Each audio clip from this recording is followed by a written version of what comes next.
सभी को नमस्कार। भारतीय संस्कृति और परंपरा के संबंध में दो एकदम नई पुस्तकें मेरे सामने हैं। पहली पुस्तक है संस्कृति संवाद। इसका उपशीर्षक है आचार्य राधा वल्लभ त्रिपाठी के साथ समकालीनों का संवाद।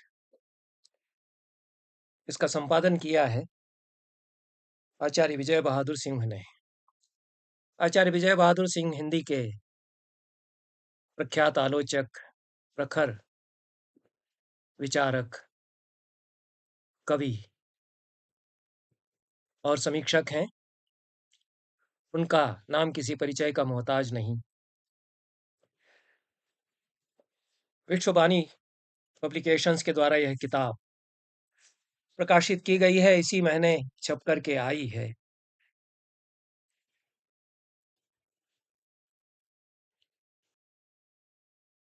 इस पुस्तक में मेरे 9 साक्षात्कार हैं जो अपने अपने क्षेत्र के जाने माने विशेषज्ञों के द्वारा लिए गए।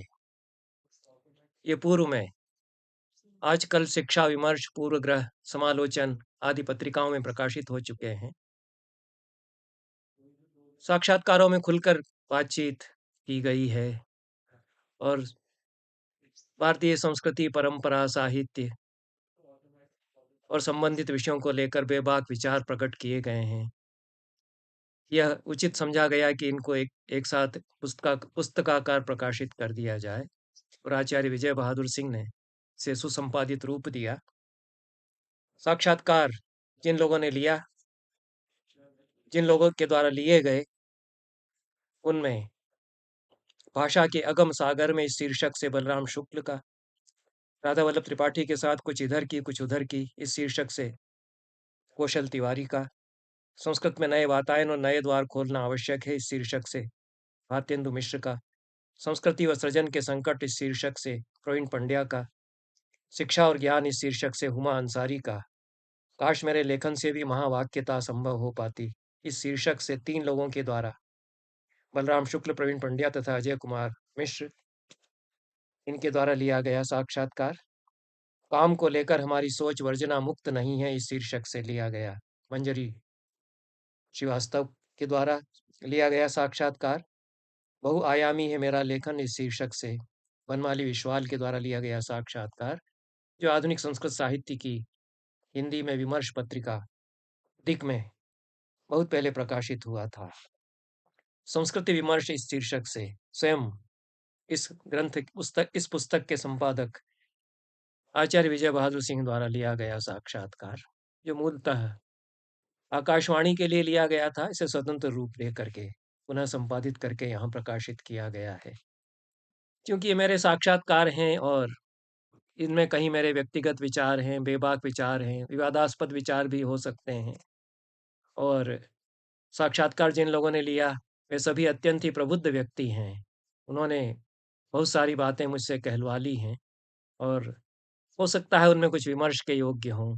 ये सुधी जन तय करेंगे। मैं इनके संबंध में, मैं इस पुस्तक के संबंध में और कुछ नहीं कहना चाहता हूँ। जो वो आचार्य विजय बहादुर सिंह का जो संपादकीय है, उसके एक अंश को अवश्य मैं पढ़ कर के इस पुस्तक पर चर्चा आगे के लिए छोड़ूंगा।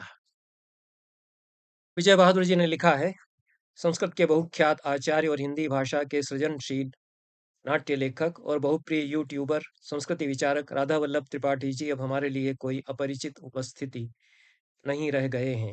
उनकी लिखी सैकड़ों किताबें और यूट्यूब पर दिए गए उनके वक्तव्य यह जाहिर करने को काफ़ी हैं कि उनकी चिंताओं और सपनों का संसार कितना बहुव्यापी और लोकधर्मी है। समकालीन भारत इन दिनों जिन गहरे सवालों से जूझ रहा है, उनके उत्तरों को तलाश करते हुए आचार्य राधा वल्लभ त्रिपाठी ने जिस बौद्धिक उत्तरदायित्व का प्रमाण दिया है, उसे यहाँ महसूस किया जा सकता है। निस्संदेह यहाँ उनकी भूमिका एक एक संवादधर्मी संस्कृति चिंतक और उत्तरदायी लोक बौद्धिक की है।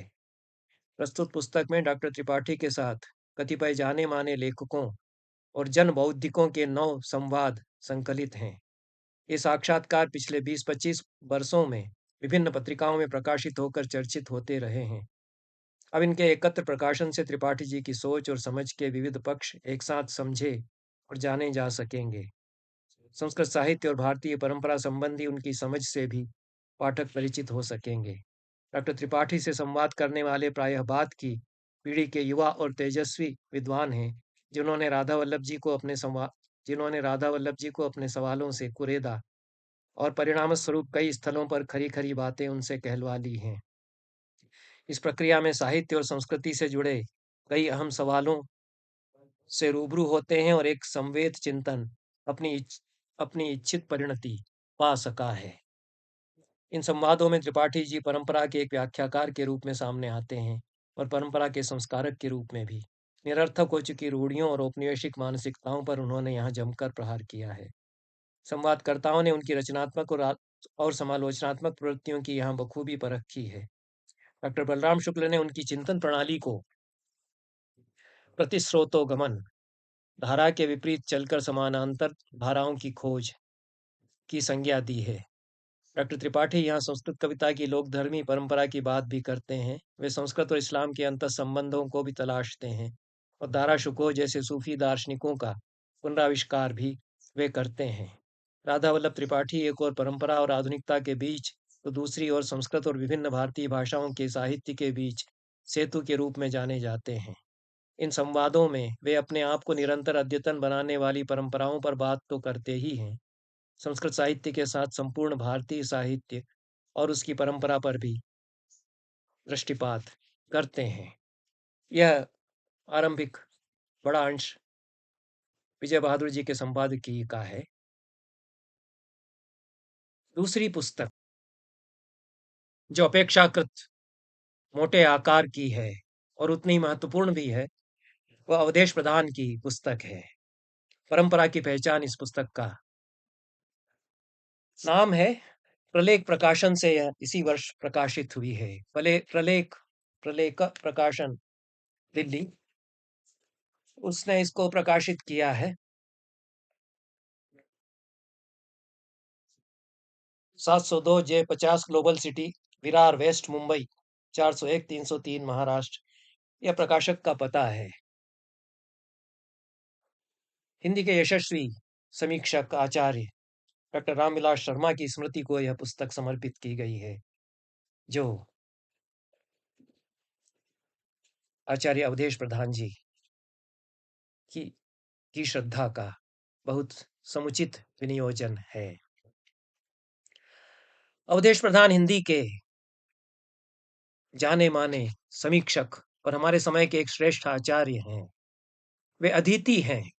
उनके जैसे पढ़ाकू लोग बहुत कम मिलते हैं। बहुत उन्होंने पढ़ा है, गुना भी है, और विमर्श खूब अपने भीतर उन्होंने किया है। समझ सूझबूझ उनकी सराही जाती है। सदैव प्रभावित वे करते रहे हैं अपने गहरे अध्ययन से। और जो बड़ी बात अवधेश प्रधान जी के बारे में है कि उनका दायरा बहुत बड़ा है। वे साहित्य पर ही बात नहीं करते, राजनीति पर, समाजशास्त्र पर, अनेक विषयों पर पकड़ रखते हैं और प्राचीन से प्राचीन साहित्य और समकालीन साहित्य, पुस्तक आवागमन वे खूब करते रहे हैं। सुदीर्घ अनुभव उनका, काशी हिंदू विश्वविद्यालय में अध्यापन का, अनेक शिष्यों को तैयार करने का और बुद्धिजीवियों के संपर्क में रहने का, खूब आवाजाही साहित्य के मनीषियों के बीच में करते रहने का, यह सब पका है उनके लेखन में। और यह पुस्तक जो कि बड़ा संकलन है उनके लेखों का और लिपिबद्ध किए गए व्याख्यानों का, ये बहुत सारे विषयों को समेटता है और सारी विविधता के बावजूद उपादेय बहुत है। बहुत काम की बातें अवधेश जी ने न केवल इसमें कही हैं, संदर्भ ग्रंथ की तरह ये बहुत ही उपादेय है। बहुत सारे संदर्भ वे जुटाते हैं और महत्वपूर्ण पक्षों को वे छूते हैं, साहित्य, कला, संस्कृति और परंपरा के। इसलिए पढ़ने के योग्य किताब यह है। 580 पेज की यह पुस्तक है लगभग, और सारे इसके निबंध पठनीय हैं। कि खूबी यह है कि कहीं भी झोल नहीं प्रतीत होता है। हर निबंध में कुछ न कुछ सागर में डुबकी मारकर मोती लेकर के आते हैं अवधेश प्रधान जी, और मनोयोग से पढ़ने के योग्य है इसके सारे निबंध हैं। भारतीय नवजागरण का विस्तार, जातीय साहित्य का प्रवाह और परंपरा का संधान, इन 3 खंडों में लगभग 50 निबंध अवधेश जी के इसमें संकलित किए गए हैं। और प्रत्येक निबंध में सोच समझ तो है ही, सूचनाएं बहुत नई हैं और बहुत प्रासंगिक ढंग से विषय को प्रस्तुत किया गया है। महत्वपूर्ण विषय ही उठाए हैं अवधेश जी ने। भारतीय नवजागरण और स्वामी विवेकानंद, भारतीय नवजागरण और एनी बिसेंट, शिकागो वक्रता और भारतीय नवजागरण पर उसका प्रभाव, स्वामी विवेकानंद की शिकागो वक्रता 125 वर्षों बाद, स्वामी विवेकानंद के भारतीय व्याख्यान, गांधी जी और उनकी गीता माता, भारत में सर्वधर्म समभाव की परंपरा, भारतेंदु हरिश्चंद्र की कवि वचन सुधा 150 साल के बाद, रूस की चिट्ठी, रविंद्रनाथ का ऐतिहासिक प्रेक्षण, राहुल सांकृत्यायन, सपना और सच, लोक साहित्य की प्रासंगिकता और राहुल सांकृत्यायन, लोक कथाओं का महत्व, जनगण मन की प्रेरणा, पृथ्वीपुत्र वासुदेव शरण अग्रवाल, रामविलास शर्मा के भाषा चिंतन का महत्व, भारतीय चिंतन परंपरा और रामविलास शर्मा। इतने निबंध भारतीय नवजागरण का विस्तार खंड के अंतर्गत संकलित हैं। जातीय साहित्य का प्रवाह इस खंड के अंतर्गत गोरखनाथ और निर्गुण भक्ति काव्य, देशज आधुनिकता, भक्ति का लोकवृत्त और कबीर, पद्मावत की सांस्कृतिक भूमि, कामायनी की भविष्य दृष्टि, श्रद्धा का जीवन संगीत, टूटे सकल बंध कली के, निराला के काव्य में मुक्ति के स्वर, पंत और अज्ञेय, प्रकृति काव्य और काव्य प्रकृति, दिनकर, धर्म और विज्ञान के समन्वय का स्वर, उर्वशी का 5वां अंक, कविता जो त्रिलोचन ने हमें सौंपी है, जनपद के कवि त्रिलोचन, भवानी प्रसाद मिश्र, सादगी के पर्दे में आत्मा का इस्पात, कवि विजेंद्र का संवाद स्वयं से, अनामिका की थेरी गाथा, हिंदी गजल का किसान चेहरा, भिखारी ठाकुर, भोजपुरी का अनगढ़ चेहरा। इतने निबंध दूसरे खंड में संकलित हैं। तीसरा खंड जो परंपरा का संधान शीर्षक से है, उसके अंतर्गत तुलसीदास, खोज और पुनः सृष्टि, भक्ति काव्य का उत्तर आधुनिक परिदृश्य और हिंदी आलोचना, हिंदी नवजागरण और भारतेंदु की वैष्णवता, आचार्य शुक्ल का मनोविमर्श, श्रद्धा भक्ति, हजारी प्रसाद द्विवेदी, जीवन का जय घोष, व्योमकेश दरवेश, आचार्य द्विवेदी का पुण्य स्मरण, पाणभट्ट की आत्मकथा, स्त्री महिमा का आख्यान, मेघदूत को पढ़ते हुए, वाजश्रवा के बहाने एक सम्यक जीवन बोध की खोज, संहार, द्वारकाधीश का अंतिम पर्व, दिनकर का संस्कृति विमर्श, प्राचीन भारतीय संस्कृति की सामाजिक व्याख्या और रामविलास शर्मा, हिंदुत्व की राजनीति और प्रेमचंद, जन साधारण का असाधारण कलाकार सूत्रधार, मणिकर्णिका, मुरदैया का बनारस पर्व, महिमा धर्म और भीम भोई की कविता। इतने निबंध परंपरा का संधान शीर्षक के अंतर्गत संकलित हैं। इससे अवधेश प्रधान जी की चिंताएं कितनी व्यापक और गहरी हैं और कितना बड़ा दायरा उनके अध्ययन का है, और महत्वपूर्ण विषयों पर ही सदा वे विमर्श करते रहे हैं, यह भी हम देखते हैं। वे प्राचीन कवियों पर बात करते हैं और हमारे समय से कुछ पहले के कवियों पर। प्रसाद पर 2 महत्वपूर्ण निबंध हैं, कामायनी को लेकर। निराला पर बहुत ही महत्वपूर्ण विमर्श किया है, जो निराला का प्रथम काव्य संकलन है, उसके संदर्भ से। और पंत और अज्ञेय, पंत की महत्ता का संधान नए ढंग से करते हैं, भाषा और छंद की जो पकड़ पंत की है उसको लेकर। अज्ञेय को उद्धृत करते हैं कि जो कुछ उन्होंने कहा प्रसाद, निराला और पंत को लेकर। रामधारी सिंह दिनकर की उर्वशी का ही परामर्श नहीं करते हैं, उनके संस्कृति के 4 अध्याय पर भी चर्चा करते हैं। त्रिलोचन और भवानी प्रसाद मिश्र से होते हुए वे विजेंद्र जो महत्वपूर्ण कवि हैं पर बहुत चर्चित नहीं होते हैं, हिंदी के अच्छे कवि हैं, मेरे ख्याल से कम चर्चित होते हैं। मुझे बहुत जानकारी भी नहीं है हिंदी कविता में कहाँ क्या कौन चर्चित होता है कौन नहीं होता है, लेकिन विजयेंद्र जी मेरे परिचित रहे, उनकी कविताएँ उनके मुख से सुनने का अवसर मिला, पढ़ने का अवसर मिला और वे बड़े व्यक्ति थे हमारे समय के। अन्यथा भी अंग्रेजी के वे प्राध्यापक रहे, चित्रकार बहुत अच्छे रहे। कदाचित उनकी पहचान उस तरह से नहीं हुई। वीरे अवधेश प्रधान जी ने उन पर लिखा और अनामिका की थेरी गाथा पर वे बात करते हैं।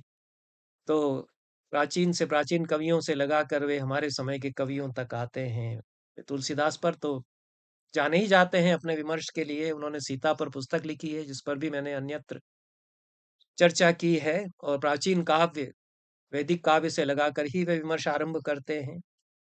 भक्तिकाल पर वे लिखते रहे हैं पहले भी भक्ति काव्य पर, और यहाँ पर उत्तर आधुनिक परिदृश्य को लेकर के भक्तिकाल का आकलन वे करते हैं।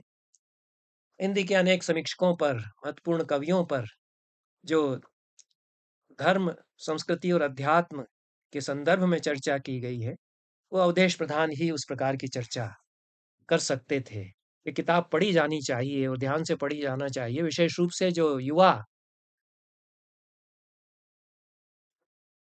समीक्षक भारतीय भाषाओं के हैं, युवा प्राध्यापक हैं, उनको तो बहुत कुछ सीखना है अवधेश प्रधान जी से। विमर्श में ताजगी है और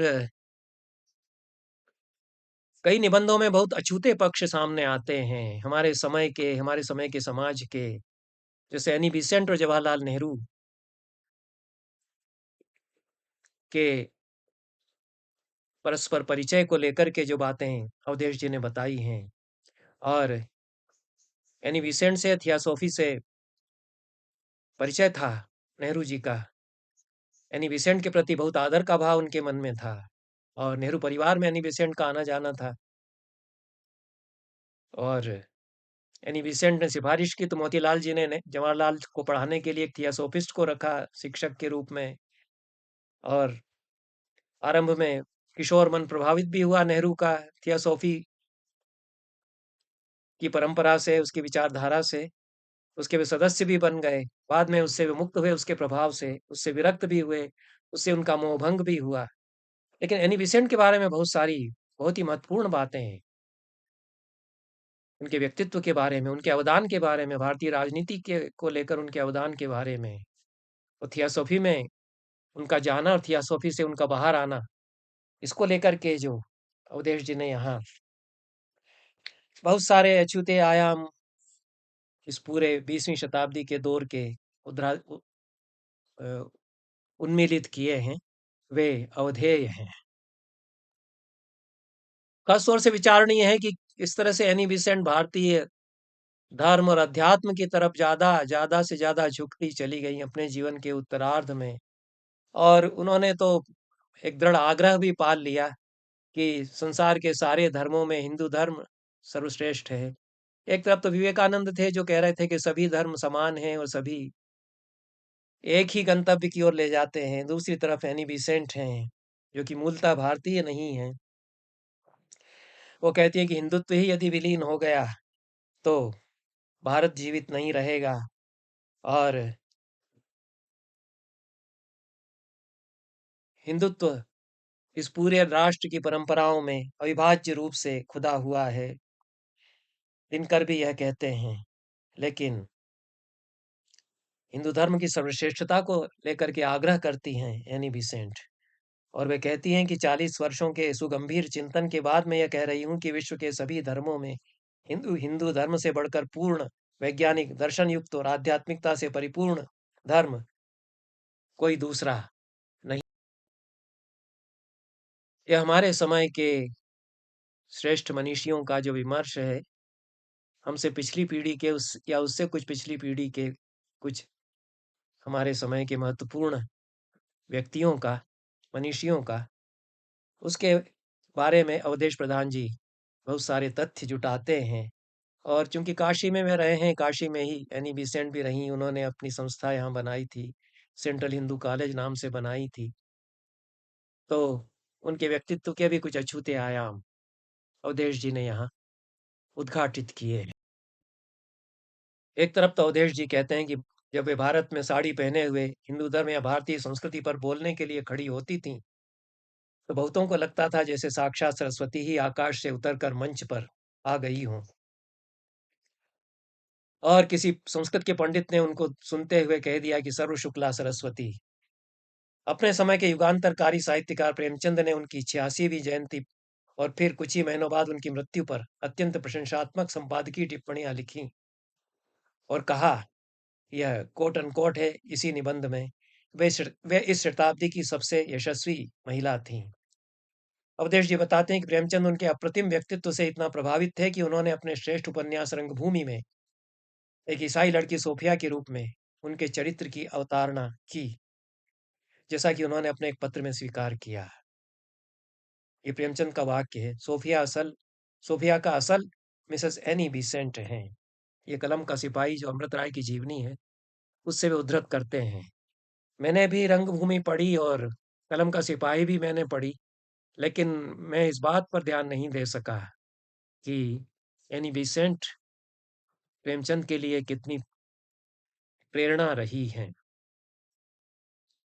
पर अवधेश जी यह साफ कहते हैं, उनकी जो अपनी बेबाक शैली है और विश्लेषण की उनकी जो अपनी कारगर प्रणाली है, उसका अचूक उपयोग करते हुए कि एनी बेसेंट का जीवन, विचार और व्यवहार एक रेखीय विकास का दृष्टांत न होकर अनेक उतार चढ़ावों, अंतर विरोधों और विरोधाभासों से भरा हुआ है। उनका जीवन भौतिकवाद और अध्यात्मवाद, धर्म और राजनीति, हिंदू धर्म और थियोसॉफी के द्वंद्व की समरभूमि बन गया है। इसमें कृष्णमूर्ति का उल्लेख नहीं हुआ है, अपेक्षा भी नहीं की जा सकती थी अवधेश जी से, लेकिन कृष्णमूर्ति की जीवनी यदि पढ़ी जाए तो ये एनी बेसेंट के विरोधाभास और भी गहरे रूप में उभर कर के सामने आते हैं। एनी बेसेंट ने कृष्णमूर्ति को पाला, बड़ा किया। जब वो बच्चे थे, उनको लगा कि ये विश्व गुरु बनेगा ये बच्चा, बड़ी अपेक्षाएं रखती थी। और प्रफुल्ल जयकर और मेरी लुटियन, तो उनकी जो जीवनीकार हैं वो बताती हैं कि कितनी महत्वाकांक्षाएं थी एनी बेसेंट के मन में कृष्णमूर्ति को लेकर के, कि वो इनको एक विश्व का धर्मगुरु घोषित करेंगी, एक वर्ल्ड ऑर्डर घोषित घोषित करेंगी, उसकी स्थापना भी करेंगी और कृष्णमूर्ति के सहारे सहारे वे भी एक वर्ल्ड ऑर्डर की बड़ी धर्मगुरु मानी जाएंगी। कृष्णमूर्ति ने उनके सारे सपनों को चकनाचूर कर दिया। उन्होंने वर्ल्ड ऑर्डर को तोड़ दिया। उन्होंने कहा ऐसा कोई ऑर्डर नहीं होगा, यह सब बंद करो। वे अलग हो गए। तब जो बहुत मार्मिक बात है जो पुपुल जयकर बताती हैं, दुखी तो बहुत हुई हैं एनी बेसेंट, लेकिन उन्होंने कहा कि कृष्णा तुम कैसे गुजारा करोगे, क्योंकि थियोसॉफी में रहकर, थियोसॉफिकल सोसाइटी में रहकर के पले पुसे बड़े हो गए कृष्णमूर्ति। वो सारे उनके विजन, वो सारा उनका जो आध्यात्मिक विकास है वो वहां रह करके होता रहा। उनका तुम अलग हो जाओगे तो कौन देखभाल करेगा, इसकी चिंता बहुत थी। तो ये जो मातृत्व है यानी विसेंट का, वह भी इस महिला को एक बड़ी महिला बनाता है। हमारे समय की वो हस्ती तो थी ही, इसमें कोई संदेह नहीं।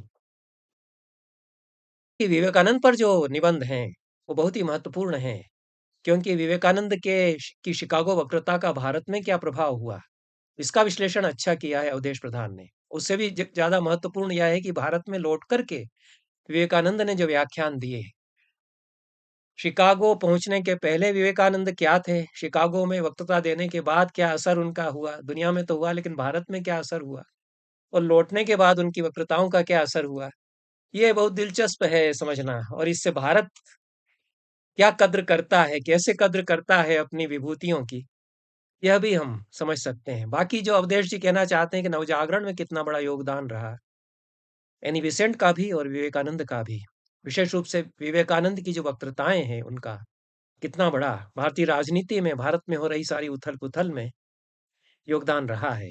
और नवजागरण कैसे निर्मितियां उसकी होती गई हैं, ये समझा जाना चाहिए। उसमें तो कालिदास का भी योगदान है। जो मैं कई प्रमाणों से बताता हूँ कि एक शाकुंतल छप जाने से कितना असर हुआ विश्व भर में।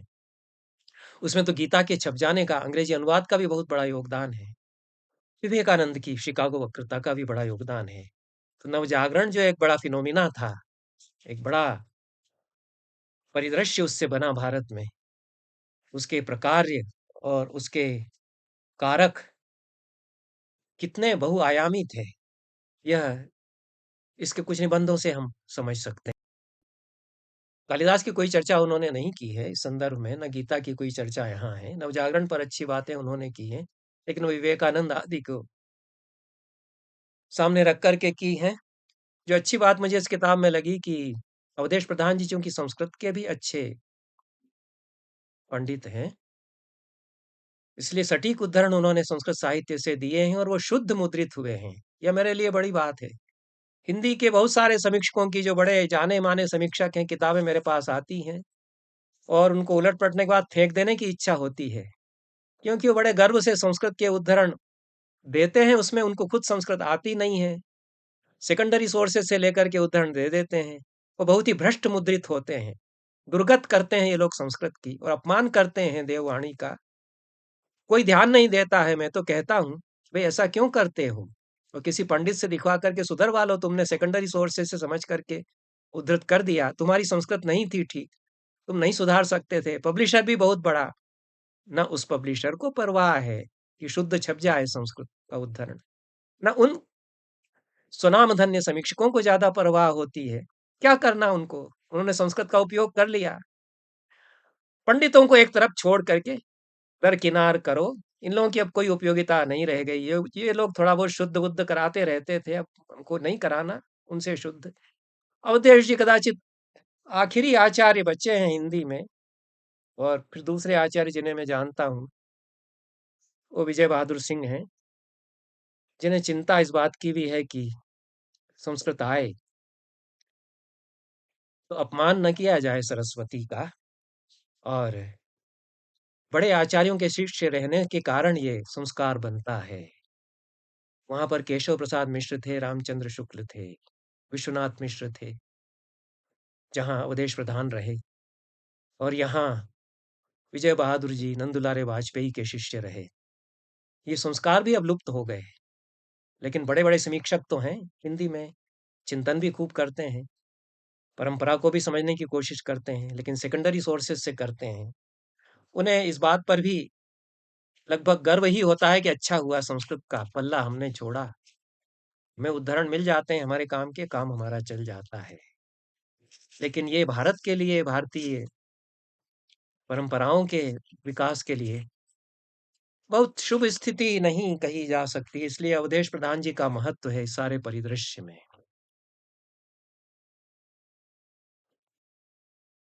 बाकी ये जो पुस्तक है, ये अवधेश प्रधान जी के अध्ययन के कारण, अध्ययन की जो उनकी व्यापकता है, बड़ा दायरा है, उसके कारण बड़ी संग्रहणीय बन गई है। विवेकानंद के शिकागो व्याख्यान के बारे में वो बात करते हैं, या भारत में आकर के उन्होंने जो व्याख्यान दिए उन पर भी बात करते हैं, लेकिन संदर्भ बहुत सारे जुटाते हैं, प्रामाणिक संदर्भ जुटाते हैं, और सुखद सूचनाएं फिर वो देते हैं। इसलिए ये एक किताब तबीयत खुश भी करती है कई अपने विवेचनों के द्वारा। विवेकानंद ने भारत में लौट करके जो व्याख्यान दिए, उनके संबंध में रोमा रोला ने लिखा है कि ऐसे सुंदर, ऐसे निर्भीक भाषण भारत ने कभी न सुने थे। सारा देश रोमांचित हो उठा। ये भाषण उनकी शिक्षा का चरमोत्कर्ष थे। ये व्याख्यान क्या है? भारतीय आत्मा का जागरण गान है। इनका ऐतिहासिक महत्व असंदिग्ध है, इत्यादि कहते हैं। रोमारोला का कदाचित इसमें पहला ही वाक्य है कि ऐसे सुंदर, ऐसे निर्भीक भाषण भारत ने कभी न सुने थे। शेष विवेचन अवधेश प्रधान का है, लेकिन सटीक विवेचन है। और क्या महत्व है विवेकानंद में। विवेकानंद ने भारत आकर के जो व्याख्यान दिए हैं भारत में, कैसे देश आंदोलित हुआ है, उस पूरे संदर्भ में रविन्द्रनाथ को भी वे लेकर के आते हैं, बंगला कविताएं उनकी लेकर के आते हैं। अनेक भारतीय भाषाओं के साहित्य से परिचय होना भी एक सकारात्मक पक्ष है अवधेश प्रधान जी का, और जिसकी परिणतियां यहाँ देखी जा सकती हैं। गांधी जी और उनकी गीता माता पर जो निबंध है, उसमें विशद विहगावलोकन किया गया है, किस प्रकार से गांधी जी की जो पूरी विकास यात्रा है, अध्यात्म के क्षेत्र में चिंतन की उनकी जो यात्रा है, उसमें गीता का योगदान रहा है और कितना परिश्रम उन्होंने किया है, वो चकित कर देने वाला है। गांधी जी ने गीता को समझने के लिए, मूल में पढ़ने के लिए और कितनी-कितनी बार उन्होंने उसका अनुवाद कितने अनुवाद उन्होंने पढ़े और कितने अनुवाद उन्होंने स्वयं किए उसके। यह गांधी जी को लेकर के, गीता से उनके संबंधों को लेकर के पठनीय है। भारतेंदु पर महत्वपूर्ण है अवधेश प्रधान जी का निबंध और उद्धरण जैसा कि उनके लेखन में हम विशेषता पाते हैं, सटीक उद्धरण वे अपने विशद अध्ययन के द्वारा देते हैं और जो भारतेंदु के सरोकार हैं, उन पर उनके द्वारा वे बात करते हैं। भारत दूर भारत दुर्दशा में भारत दुर्दैव से जो भारतेंदु कहलवाते हैं। मरी बुलाऊं देश उजाड़ूं महंगा करके अन्न सबके ऊपर टिकस लगाऊं धन है मुझको धन मुझे तुम सहज न जानो जी मुझे एक राक्षस जानो जी। तो यह अवधेश प्रधान सवाल उठाते हैं कि कौन है भारत दुर्देव जो टिकस लगा रहा है और कह रहा है कि मुझे राक्षस जानो। तो यह कवि वचन सुधा में जो टिप्पणियां हैं भारतेंदु की, उससे वो क्या सोच रहे थे, क्या कहना चाह रहे थे, यह जाना जा सकता है। तो सारे जो अकाल के संदर्भ हैं, 5 अकाल जो पड़े 1800 से 1825 तक, भारत की क्या स्थिति है, उसको संदर्भ में अंग्रेजी राज में जो भारत की दुर्दशा है, उस पर भारतेंदु बात कर रहे हैं। बहुत सारे इस प्रकार के परिप्रेक्ष्य हमारे समय के साहित्यकारों के अवधेश जी के द्वारा इस पुस्तक में सामने लाए गए हैं। निराला पर जो निबंध है, उसमें नए पत्ते से इसी तरह से उदाहरण दिए हैं और निराला को समझने में निश्चित रूप से मदद अवधेश जी के विवेचन से मिलती है। मुझे इसको उलट-पलट कर देखते हुए ऐसा लगा कि प्रसाद और निराला एक दूसरे के पूरक हैं और उन उनमें जब हम पारस्परिकता देखते हैं, व्यक्तिगत जीवन में भी, तो यह पूरकता की बात सामने आती है। अवधेश जी ने कदाचित इस रूप में नहीं जाना-पहचाना है, लेकिन ऐसा कहा जा सकता है। प्रसाद पर जो निबंध हैं यहाँ, उनके संदर्भ में और निराला पर जो निबंध हैं, उनके संदर्भ से। कुल मिलाकर सुदूर अतीत में भी जाते हैं अवधेश प्रधान जी, प्राचीन साहित्य में जाते हैं, प्राचीन परंपराओं को समझते हैं, टटोलते हैं। मध्यकाल पर तो वे लिखते ही हैं और एकदम हमारे समकाल तक भी वे आते हैं और लेखन उनका इस दृष्टि से महत्वपूर्ण है कि इतने बड़े काल के आयाम को वे समेटते हैं।